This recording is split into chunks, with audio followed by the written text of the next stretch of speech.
Let's talk about Joe Biden. Well, he has basically, dared his Democratic comrades. So, well, I dare you to challenge me, he says after that appalling performance in that debate end of last month, the TV debate against Donald Trump, that now he's completely up to the job. He's been elected, he's got the votes of the Democratic Party members, and he is not standing down. And basically, according to the system they've got, if he doesn't want to go, he can't be forced out. Or can he? Well, let's talk about this with Rick Gates. He's a former deputy campaign manager for Donald Trump way back when, in 2016, and joins us live from Washington, D.C. Good afternoon to you. Good afternoon, Julie. How are you? Very well indeed. Thanks so much for joining us. Look, I mean, let's just go back to that debate, which really is what set the cat among the pigeons, and this hour and a half, which was just excruciating to watch, with Joe Biden stuttering, confused, not finishing his sentences, clearly just almost catatonic at times. He's been trying to sort of basically deal with that ever since, reassuring governors, reassuring the public, doing TV interviews, calling into a TV show, a popular TV show, basically telling everybody who'll listen, I'm here, I'm fine, and I'm along for the ride. Donald Trump has been very quiet during this period. Does Donald Trump want to make sure that Joe Biden survives so he can run against him on November the 5th?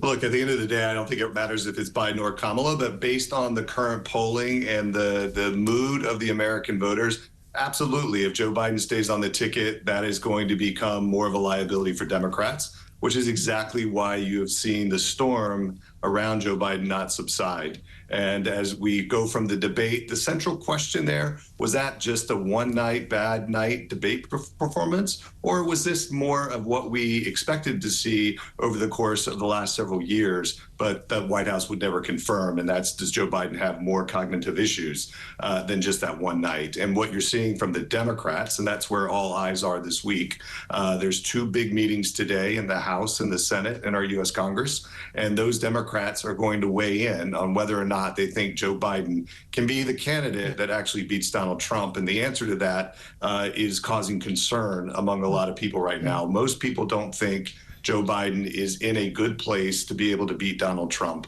And that's why you're kind of seeing all of these different groups and people come together to figure out what to do, because the alternative side is that Joe Biden has dug in. He's not going to leave. That's pretty clear. Yeah. And that's not something the Democrats expected. They thought that if they all approached Biden and said, hey, we don't think you're the guy, you got to move on, he would stand down. But again, people love, people like power. Certainly everyone's saying, Jill Biden, his wife, his sister, his son, they're all telling him, you need to stay in the Oval Office. Look, you live in Washington, okay, you're not part of the, the Democrat, inner circle or anything, but had rumours been going on for a long time? We've all been seeing these videos on Twitter and other social media, but we're always told, oh no, it's been edited, it's unfair. No, when he looked like he was going to go and sit on a seat, there wasn't a seat there. There was actually a seat there. The camera didn't show it, and at the D-Day commemorations and things like that. But more and more of these videos. Now, the key thing about that 90-minute TV debate on CNN was there was no place to hide, and now a lot of his sort of staffers are saying, either anonymously, some figures, congressmen and women and governors speaking out openly, saying, yeah, this is actually a problem, not all the time, but his cognitive abilities are questioned. Has this been an open secret in Washington for the last year? It has been, and it's probably been longer than a year. And as we all continue to see the decline of him publicly, there is a lot behind the scenes that you can do to cover for a president. It doesn't matter if the president's Republican or Democrat. All presidents make mistakes at some point. But the question is, are those mistakes because of a slight mishap, or are they something more greater in terms of cognitive ability? And that's exactly what the question about Joe Biden is. Just this weekend, there's now been reports that a Parkinson specialist has been to the White House 8 times. That was never revealed before. So we're learning more details. That was something the New York Post got, wasn't it? And it was 8 times visiting with the White House doctor, although the White House doctor had given a clean bill of health, and actually, for his age, Joe Biden didn't have any of the issues associated with cognitive decline, with these things. Now, and then of course we had that report, didn't we, into obviously whether or not there should be criminal charges against Joe Biden over. I think it was about some of the paperwork that he took when he was VP and he left office and he took it the same way as Donald Trump had done.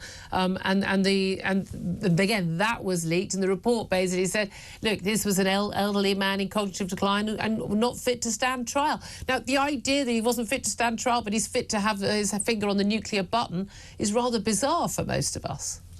Yeah, and that's one of the big questions. That's why a lot of people in Washington want to hear the actual audio tapes of that deposition that Joe Biden took, where the special counsel in that case decided not to bring charges because of his frailty. And so I think what you would learn is more details. But at the end of the day, as you alluded to, we are now have more people from the inner circle starting to crack and provide information behind the scenes anonymously. That's confirming a lot of what a lot of Americans knew over the last couple of years. I mean, let's say he is dragged kicking and screaming from office, that there is a process by which he can be ousted if there was a vote by his cabinet. That was the decision. And then the line of succession goes straight to the VP, Kamala Harris. Now, I'm wondering whether Donald Trump would actually rather fight against Kamala Harris, because her approval ratings are absolutely flatlining. She strikes me as, frankly, being borderline idiot, frankly, from all the things I've seen her say in her interviews. But would he actually, if he could be sure that it was going to be Kamala Harris and not, say, the Michigan governor, Gretchen Whitmer, would he prefer to run against Kamala than Joe Biden? Well, look, I think at the end of the day, the two are the same in the sense that they share the same policies, and that's really what's driving this election. I mean, whether it's inflation or immigration, those are the issues. You think it's not about the personalities and cognitive ability, it's just about the policies? It's more about the policies when it comes down to presidential politics. You know, at the end of the day, people vote on those policies first and foremost. Does it hurt that it's Joe Biden versus Kamala Harris? Clearly, Joe Biden is damaged at this moment. He is seen as weak and frail. He would be a much easier opponent for Donald Trump to beat.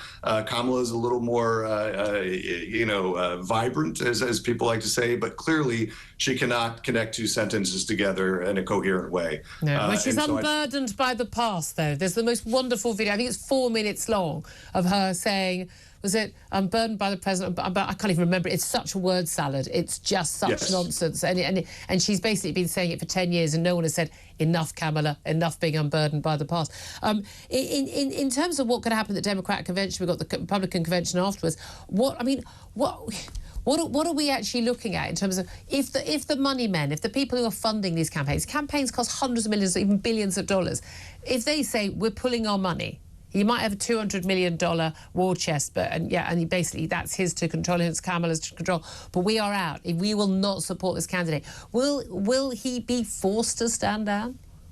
No, the donors alone won't have a significant impact, because a lot of those donors realize that we have what are called down ballot races, races in the House and the Senate that are just as important. So they need President Biden to do well in order for those U.S. senators and U.S. members of Congress to win as well. So the donors, I don't think will be a part of the conversation, but they won't be a large part of it. They certainly won't. Put money on it. One word.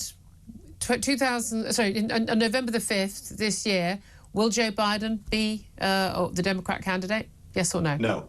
No.